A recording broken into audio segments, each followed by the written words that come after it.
Good afternoon. I'm calling this meeting to order. Welcome to the Sedro Woolley Rotary Club, the best Rotary Club in the universe. Today's invocation will be with Lynn. All right. I always keep it brief. I'm not much of an invocator. Let's see. We're grateful for this day and its blessings. Let's guide and direct our club leaders and actions. May we feel our responsibility to Rotary, our community, our country, and all people. Let's enjoy our fellowship and this meal together. Amen.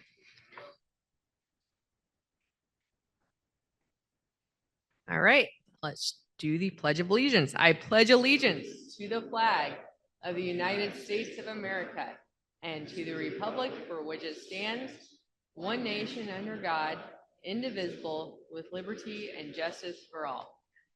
And then please join in the four-way test. Is it the truth? Is it fair to all concerned? Will it build goodwill and better friendships? Will it be beneficial to all concerned? And today's song, I'm going to pick on Chris Rothenbuehler because I don't see Chris Schaffner. So, well, you know, I was telling Ruth earlier that it seems like all week it's been like jacket on, jacket off, jacket on, jacket off. So let's do You Are My Sunshine. All right.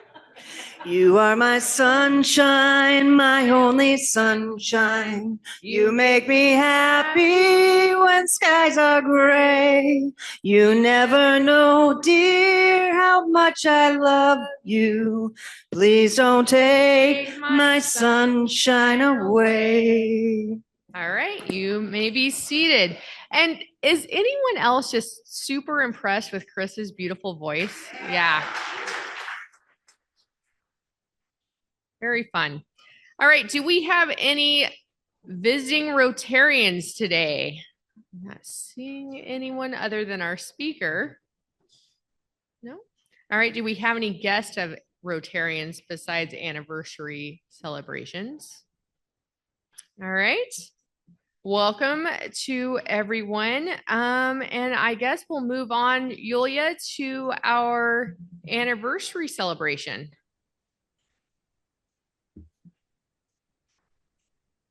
We have three wonderful couples celebrating their anniversary this month.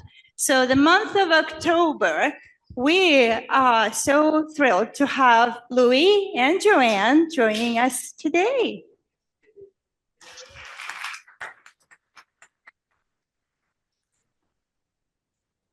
This is my wife, Joanne Mines Requay.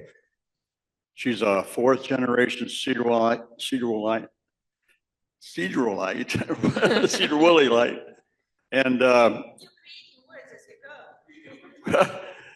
they got to be able to say it. Been here since 1963 when I first started working at the DNR. But Joanne and I met after I got out of the Army in late '69. And in late 70, on October 3rd, we got married 54 years ago. Thank you so much. Joanne, we're so happy that you were able to join us for the meeting. And we have Les and Faye Huggins, who are celebrating their anniversary this month. And he's just finishing his last bite before he is going to tell us the story. No story. Thank you. Faye wasn't able to make it today. We will pass 62 years, October 20th. 2 children, 6 grandchildren, 1 great-grandchild. Everything is good. Will you take this to your lovely wife, please? And yes, well, some people are that fortunate. They've been married for 62 years. I just turned 62 on Monday. Yes, thank you. And we have 2 wonderful Rotarians celebrating their anniversary. Happy anniversary. Thank you. I bet you have a couple of stories for us. Well, I don't know about stories. I do have My happy bucks off, $1 for every year, and it's $40. I know you guys are probably surprised that we have been married 40 years. We certainly don't look like it. That's a way to present it. I wish that I could say that I'm a very lucky man, but I can't say that. I can, however, say that I'm a very fortunate man, that God saw fit to bless me with this beautiful woman. Happy anniversary, you guys. Thrilled to have you here. When you hear smooth lines like that, you know why he's lasted 40 years. That was beautiful. Yeah. All right. Congratulations to all of our anniversary celebrants. That's awesome. And today we're going to invite Teak Martin up to talk about why he joined Rotary.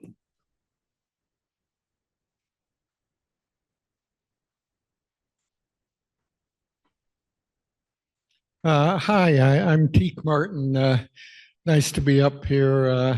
I was notified of this 5 minutes before the meeting.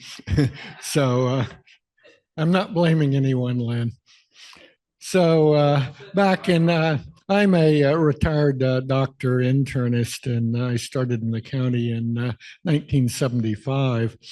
And about 75, 76, Mike Pugh, who was the administrator of United General, who recruited me and was a friend, invited me to go to Rotary. And Thursdays, noon, work, other commitments, I just couldn't do it at that time. But I remembered that I had been invited. And my neighbor, Dr. Tom Hobbs, was involved in Rotary, so I kind of heard about it over the years.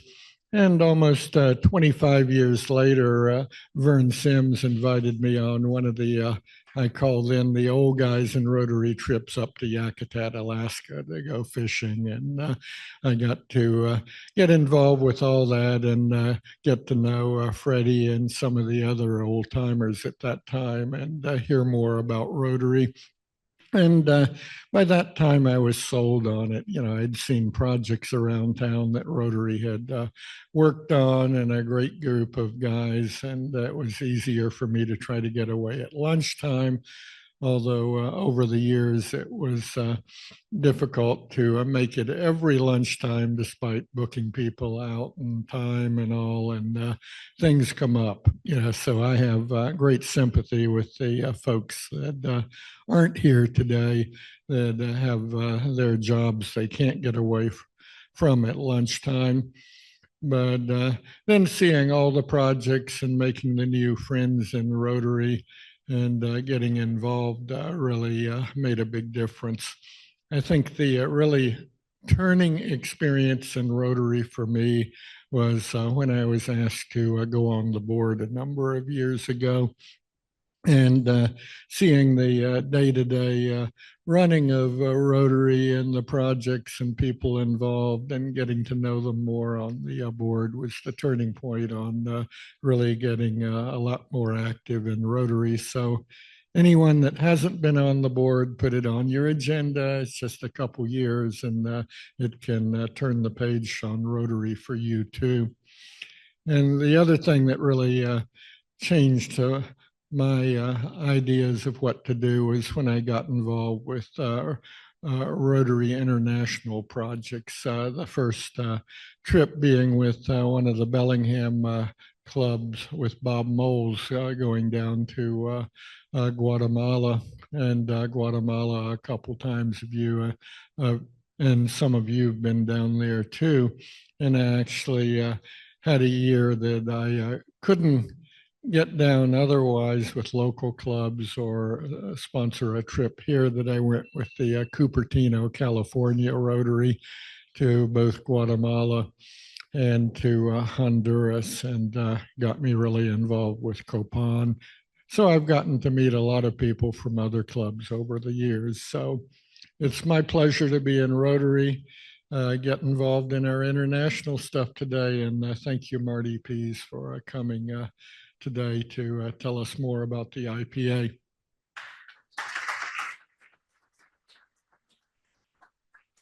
All right.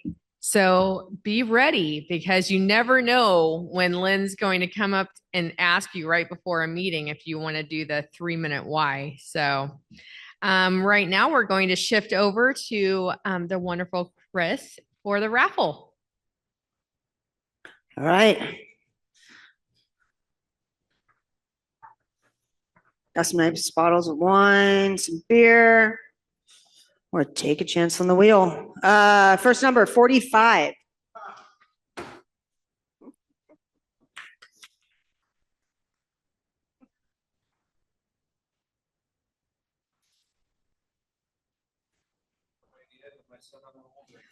All right, he takes the wine.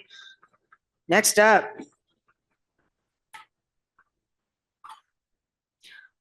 We've got 50. Number 50. Oh, lucky table.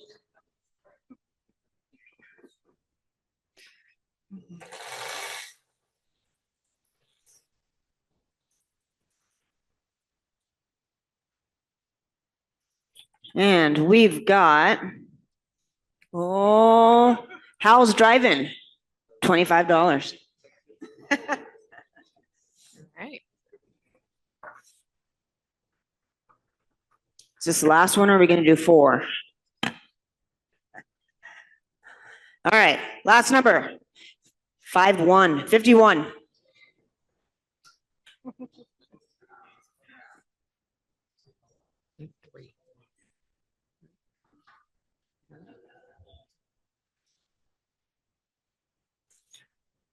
You could have done that a little better than that. Swap, really cool prize. Oh, CarQuest Auto Parts. I think it's a surprise. It's a surprise.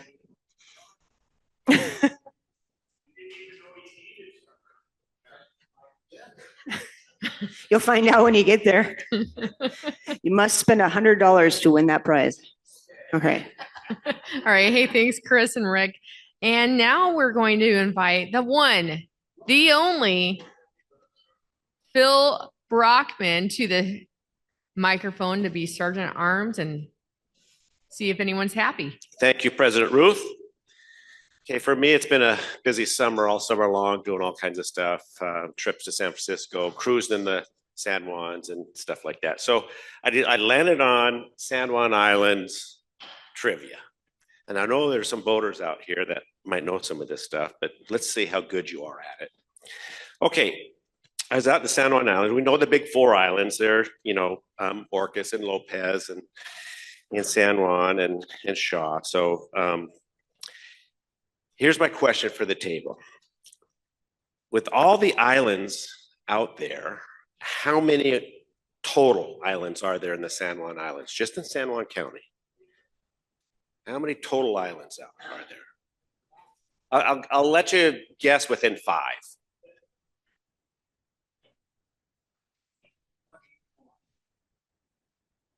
Is that your final answer? 21.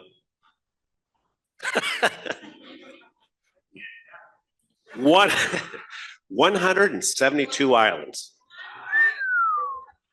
$2 each. Okay, Nick, see if you can help him out here because I know you're out there too.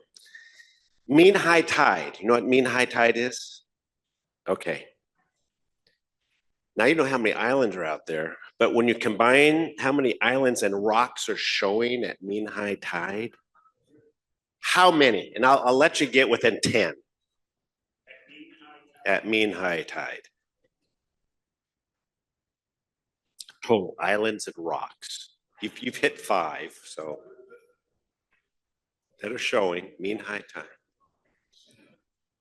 At mean high tide. Within 5, let's say 500. 400.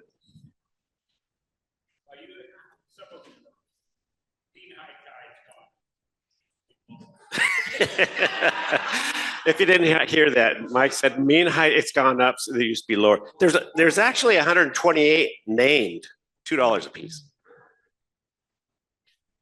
Okay. Here's an easy one. Within 10 miles. How many miles of shoreline? San Juan Islands. How many miles of shoreline? All the islands. Within 10 miles.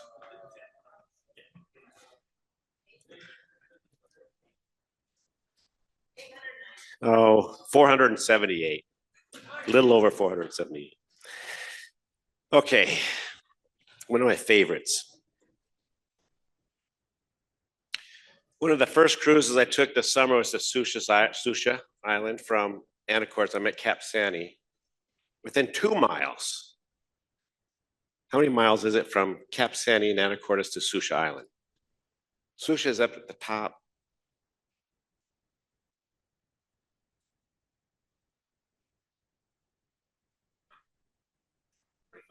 Oh, close, 21. Within 2.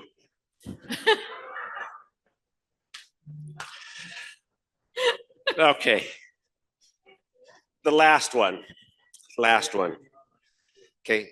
Orcas, I'll include the onliners here. Okay. Orcas Island is the largest island out there. And it's known for Camp Orkyla. We send the kids, 6th graders out there to Camp Orkyla every year. It's run by the YMCA. Started in 1906. But there's been some resorts that around San Juan. So the first resort located on Orcas Island was where on Orcas Island? You got the different, is that your final answer? It's a good guess. Deer Harbor. Deer Harbor. It's a really great place to anchor and go. So $2. Okay, that's all I have. Remember, birthdays $2, anniversaries $3. If you haven't got that, I think I included the online's here. Okay, that's all I have. President Ruth, thank you. Oh, happy dollars. Who's happy? Oh, Becky's happy. I have 5 happy bucks, Randy, and I just got back from a trip. We traveled from Prague to Budapest, stayed in a lot of little towns. And I saw on Facebook, there's a Rotary Friendship Exchange in Budapest.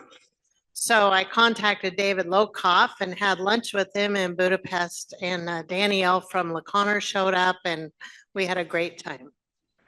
Nice. Travis. Well, I got 10 not really happy bucks, but fine bucks. So I'm finding myself because I really let the club and Ruth down last week. I was supposed to, the program fell through and I was supposed to get a program lined up. On my way elk hunting to Idaho, I got a message from Ruth saying, you have the program lined up, right? I said to my wife, oh, crap. Okay, so I texted Ruth back and said, don't worry about it. I'll get it done tonight and I'll get somebody else to handle it. Got to where I was elk hunting, completely spaced it, and totally let Ruth and the club down. So finding myself won't happen again. I don't like when that happens. Thank you. Anybody else happy? John. Well, I got a happy 20. We're leaving tonight for Kauai, that little island somewhere west of here. And I don't make it to too many meetings, so I'll make up for it. Have fun in Kauai. Wow. Anybody else happy? Anybody online happy? No hands up.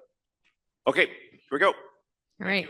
Hey, and big thanks to Phil because he filled in because neither Charlie or Chris could make it today. And it was great because they took care of it and they found a substitute sergeant at arms and it was very much appreciated. So thank you for stepping in, Phil. So today I'm going to go ahead and if you're an early leaver, please feel free to exit now, but we're going to have Teak come up and introduce our program.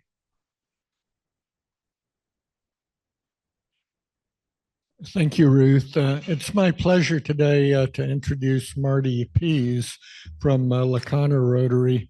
Marty's been a really active Rotarian, president-elect in the LeConner Club next year, and a really active member of the International Project Alliance, IPA, Copan, Honduras. So I've known her for years. She's just done so much for the IPA and her Rotary Club. So it's a pleasure to have her here. She's a retired physical therapist with lots of time to do all this stuff now, and is going to talk about the IPA, particularly the Adopt a Dream program, of which quite a few of our members have participated in sponsoring a student in the Copan area. So you're on, Marty.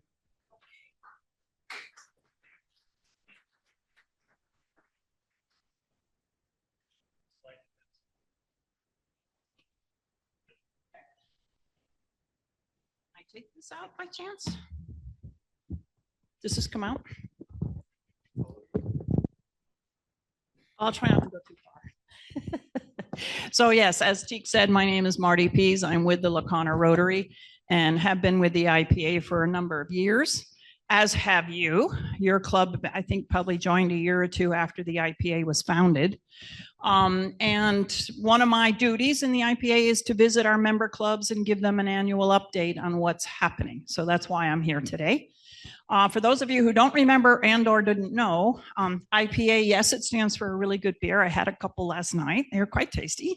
But it also stands for International Project Alliance, which is a group of Rotary clubs beyond just Skagit County, working with the club in Copan Ruanas in the western side of Honduras, where I have the circle on the map.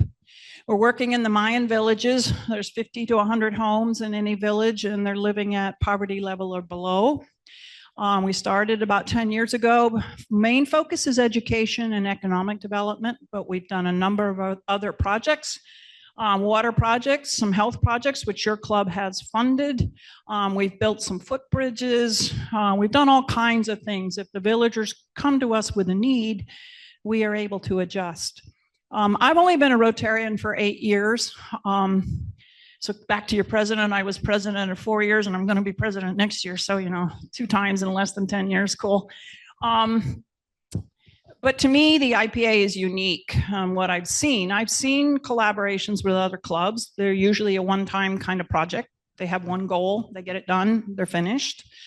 I think, first of all, that is as many clubs as we have involved in this, and that it's ongoing, and that we do a variety of projects. We hit 6 out of 7 of Rotary's areas of focus. We don't do as much for the environment. So anyway, I think it's cool. I beat the drum all the time, and I think it's wonderful. So this, we celebrated our 10th anniversary. We had a little celebration in September. And so for the next 2 slides, I'm just going to highlight some of the things that have happened in the last 2 years. So first of all, it was founded 2014. And then we collaborated with the Copan Ruanas Club in 2014. And then in 2015, we launched Adopt a School, which is where a sponsor supports, we're in about 37 villages, maybe a little more. I lose track because Peter Martin, the founder, keeps adding them. And anyway, so we Adopt a School is where the sponsor supports the elementary school and the kindergarten in that village. And we're up to 17, where 17 of the village schools are supported in that manner.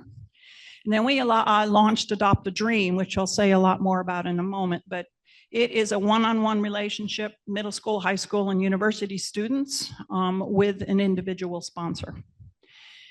And then we also have a student health fund where any of the kids that are in the villages we work with, we provide them health care, self-insured. And then in 2017, we hired our 2 contractors, Cynthia Santos and Mauricio Alvarez, and they are invaluable. They are wonderful people. Cynthia oversees our education aspects, getting school supplies out, the rapid development program, and Mauricio oversees all the construction. At any given time, he's working on 30 different projects. And then we launched our rapid development in 2017, which I'll say a bit more in a moment, but that's our economic development side. Whoopsie daisy. I got a little thumb happy there. And then in 2018, we became a 501c3. We've had a number of disasters since 2020. The area was hit with 2 hurricanes back to back, a week, Category 4, really devastating to the area. COVID was really, really hard, and we supported some of those families that we knew that were really in financial trouble. And then recently, Copan, Ruanas lost its water supply with a flash flood. So we have done some disaster funding as needed. And then we also launched Adopt a Village. People wanted a more direct relationship with the villages. And so the sponsor supports the school, contributes to the mobile library, the Student Health Fund, promises to support at least 5 middle school kids, and also any construction projects. And you guys support Carasolita too. So thank you very much for that. And then Peter Martin is the founder. He's with Fidalgo. And he's the go-getter behind all of this. And in 2022, he was honored by Rotary International as being named Service Above Self Award, which I think is remarkable in 2 ways. One is that he deserved it, and 2, to get some recognition from Rotary International about this unique project within the scope of Rotary. So one of the things that I will point out in these next couple slides is how fluid we are. If something, we change. If something comes up, we adapt.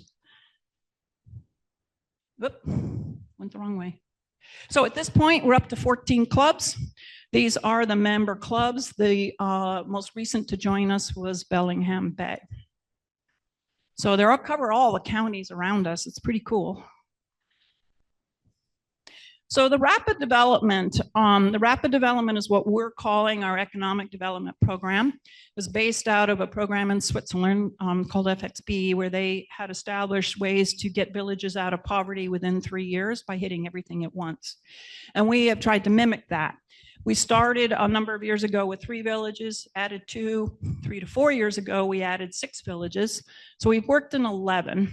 The program is pretty much done, pretty much complete, and we've learned a lot.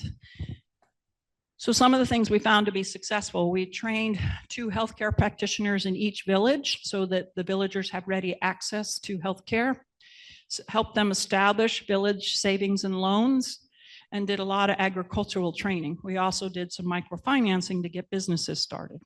The 2 things that were really successful was the village savings and loan, for one.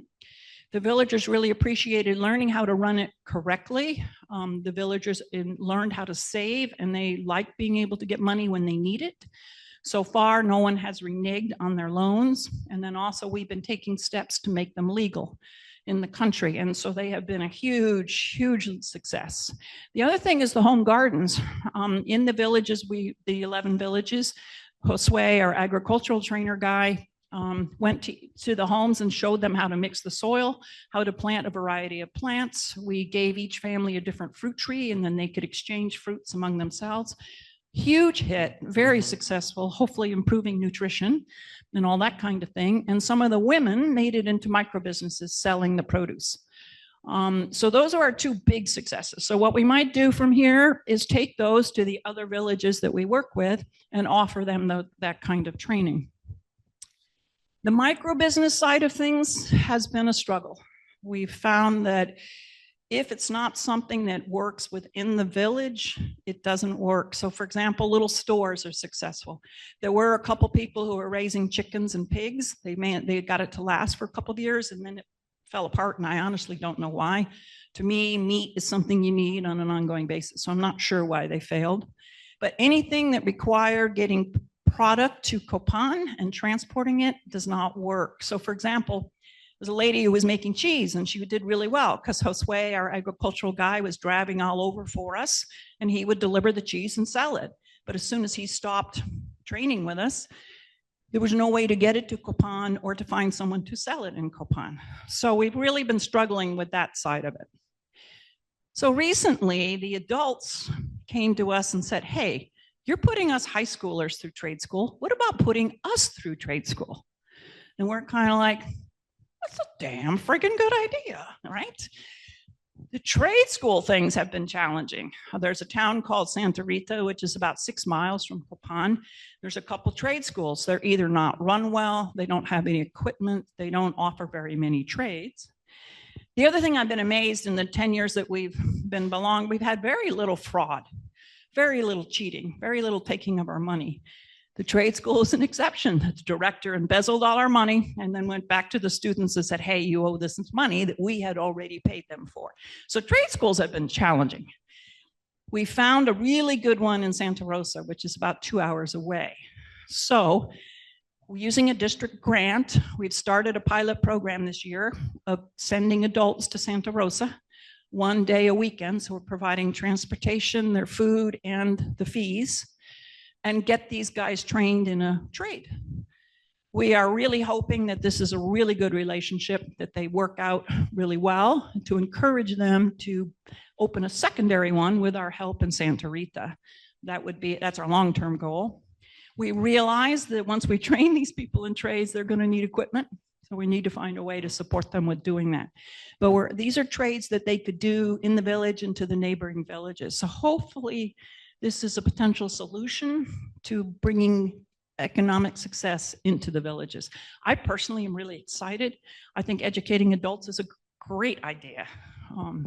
So anyway, this is what this slide is our budget that we submitted for the district grant. But the main point of putting it up is the different trades. We're hoping to get 47 students at least into this program. And if it's successful, we'll find a way to keep it going. And then that's this little book.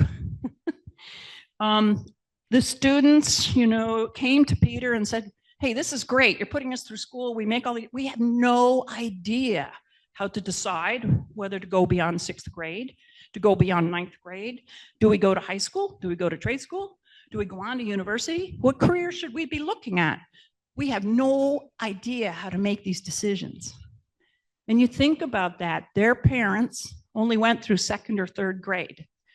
They have no model in their village, adult model in their village of someone who's educated. They have no mentors. So it makes a lot of sense that they would be like, we don't have a clue. So Cynthia and Peter wrote this book. We published it in Honduras. It is a guidelines on how to access help from us, how to get help from the Student Health Fund, how to think about, do you want trade school or high school? Here are some things to consider. What do you want to do? So again, it's filling a gap that the villagers came to us and said, hey, we have a problem. We distributed our first publication in August to the 6th graders, and then we'll need to do it again next year and next year. So it's another ongoing project, but also I just think it's a really cool idea. And if any of you who speak Spanish, when you look through this, it's pretty neat. There's even a sexual disease transmission section in there, abuse, it addresses a lot of things that young people need to know, that they have no mentors in their villages to learn from. So that brings us to Adopt a Dream. So Adopt a Dream is for middle school, high school, and university, and you can read our statistics. This is as of today. When we go down in November at the end of the school year, we'll get updated stats, and this may really change. But as of today, we have 525. It's where there's a one-on-one relationship between the student and the sponsor. Some sponsors are like, hey, I'm just happy to support a kid. I don't care if I communicate with them. Other sponsors like to be in communication. We ask that the students write a letter every year to their sponsor. We try to get contact info. It's amazing. Cell phones are really cheap. So kids might have a cell phone. They use WhatsApp, Facebook. So some sponsors are in communication with their student. They go down to meet them. They bring them gifts. Others are like, eh. So at this point, we have 78 kids who don't have a sponsor. So what do we do with that 78? We also have a general central pool where people who don't necessarily want to sponsor a specific student, but want to contribute, they can just contribute money. We use that money to make up the difference. If there's still a deficit, we have to hit our general funds, which takes away from other projects. So how many members do you have in your club? Okay, 97 members. 11 people, according to our statistics, our report, who are either club members, family, or friends support students. That's about 10%. You get my point. So How can you help? We need help with this. We always struggle with this. We have since the inception. So there's two ways you could help. One, choose to sponsor a student. $200 a year. That's taking your family of 4 out to dinner at a nice restaurant. That's 2/3 the cost of a ticket to Chris Stapleton. I mean, we have that monies. So either sponsoring a student or contributing to the general fund is how you can help us, and we need it. If you want to sponsor a student, you can contact Mike Griffin, who's out of the San Juan Club, at adoptadream@ipafoundation.org, or go to our website, ipafoundation.org, and click on support us, and then scroll down to Adopt a Dream. So those are the two ways that you can contribute if you're interested. There's flyers on your table, which also has the contact information. So this is one area where I'm actually pleading. Everything else we have covered, but we really need help with this. So I got to hit up the other 13 clubs also. And then I strongly encourage you to go. Cheek, you've been how many times?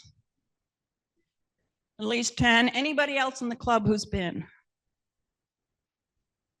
So it's one thing for me to come every year and for Cheek to tell you how wonderful it is down there. It's another thing to actually experience it yourself. I strongly encourage you. The main trips are in November and February. They're 2 weeks long.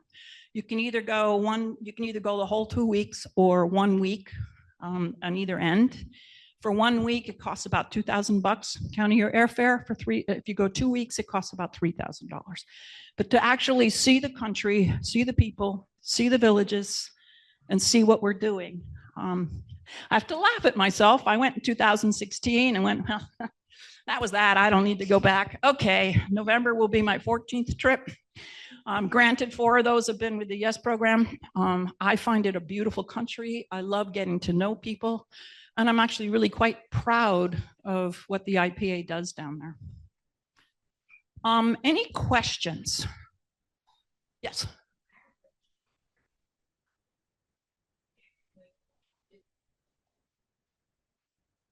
Yeah, so middle school and high school, I forgot to say that piece, is $200 a year.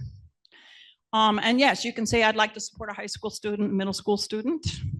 We ask that you think about maybe if you're willing to do 1, if you're willing to do 3 years, for example, we would assign you a 7th grader and you could help them through 9th, for example.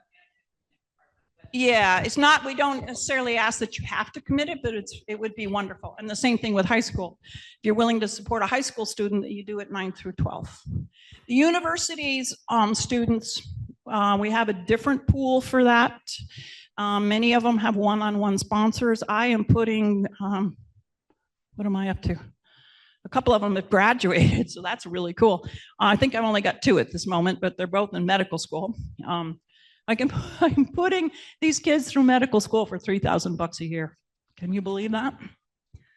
And so the university students are one-on-one, but there's also a general pool. And the advantage to the general pool, you say, I just want to put in $50. $50 is perfect. It works well. Any other questions about what we're up to?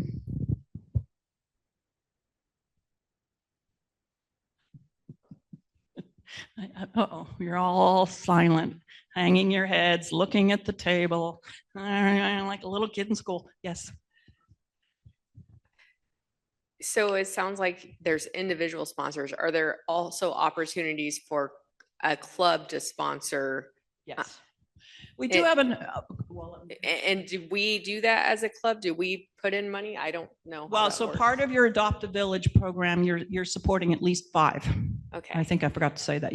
They're promising that you, so in supporting Carasolita 2, you're supporting at least 5. Are they doing all of middle schoolers or just the 5? Yeah, our club committed to sure all the students that needed funds.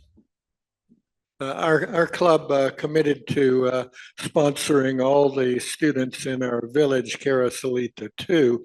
A number of those, or most of them, have private sponsors, but the leftovers, our club is sponsoring. So 100% of the students that want to be in the program in our village, Carasolita 2, are in the program. And the notices come out for renewal on the internet and your email.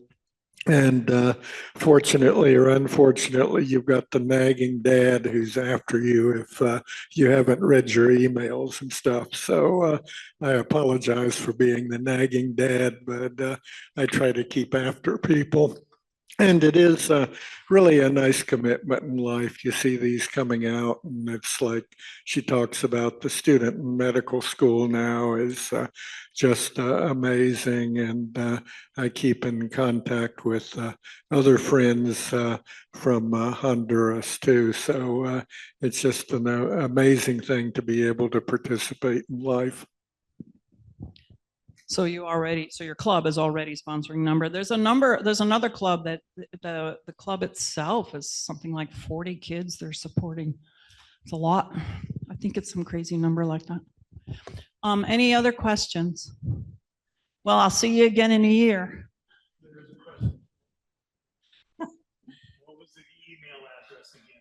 Well, so the email address is adopt a dream. So with a dash between the words. So adopt-a-dream at ipafoundation.org.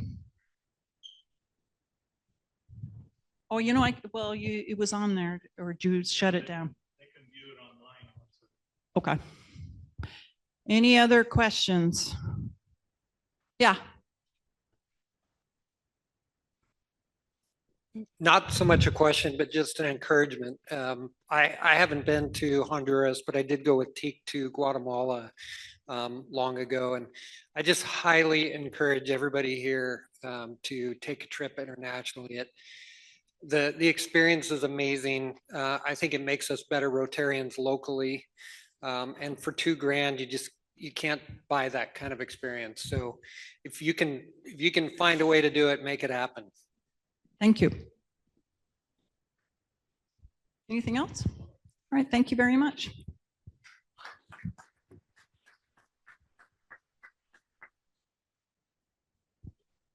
All right, Marty, thank you so much. And I think that was a great explanation of IPA, one of the best I've heard. So I really appreciate it.